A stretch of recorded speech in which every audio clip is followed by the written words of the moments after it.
Women liked trinkets, this one more than most.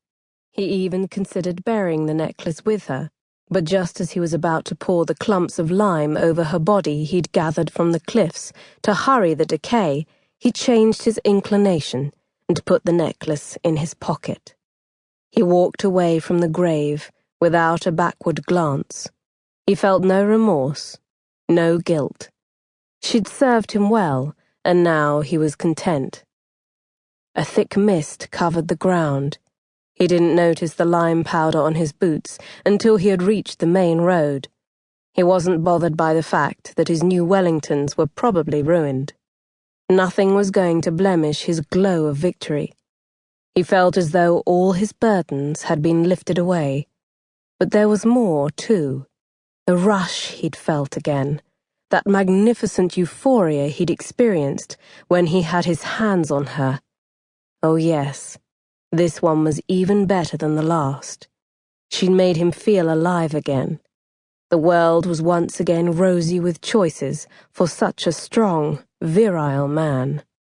He knew he would feed on the memory of tonight for a long, long while, and then, when the glow began to ebb, he would go hunting again.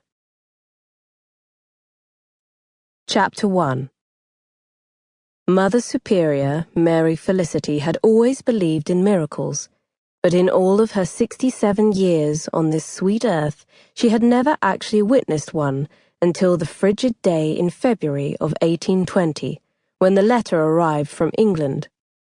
At first, the Mother Superior had been afraid to believe the blessed news, for she feared it was trickery on the devil's part to get her hopes up and then dash them later. But after she had dutifully answered the missive and received a second confirmation with the Duke of Williamshire's seal affixed, she accepted the gift for what it truly was, a miracle.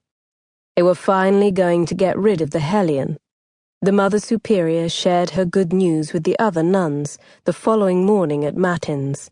That evening they celebrated with duck soup and freshly baked black bread.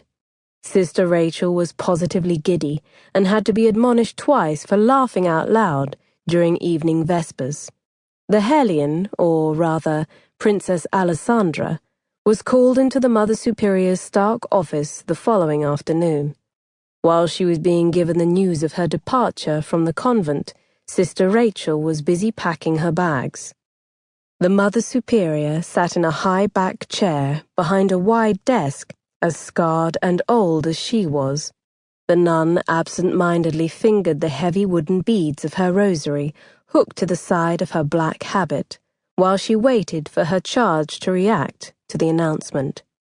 Princess Alessandra was stunned by the news.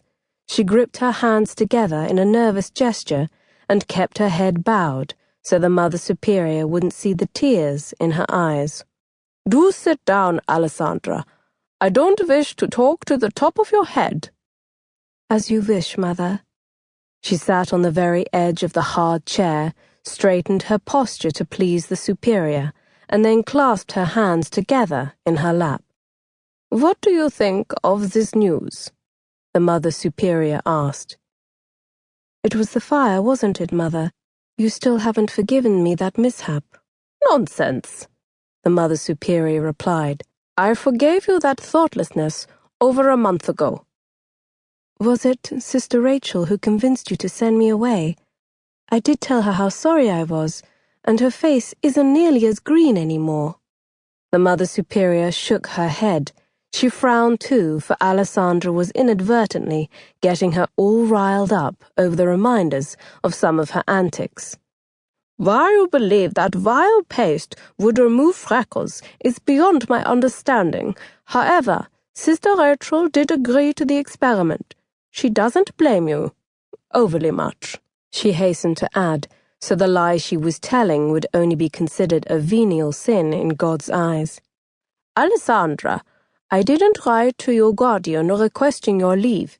He wrote to me. Here is the Duke of Williamshire's letter. Read it, and then you'll see I'm telling you the truth." Alessandra's hand shook when she reached for the missive. She quickly scanned the contents before handing the letter back to her superior. "You can see the urgency."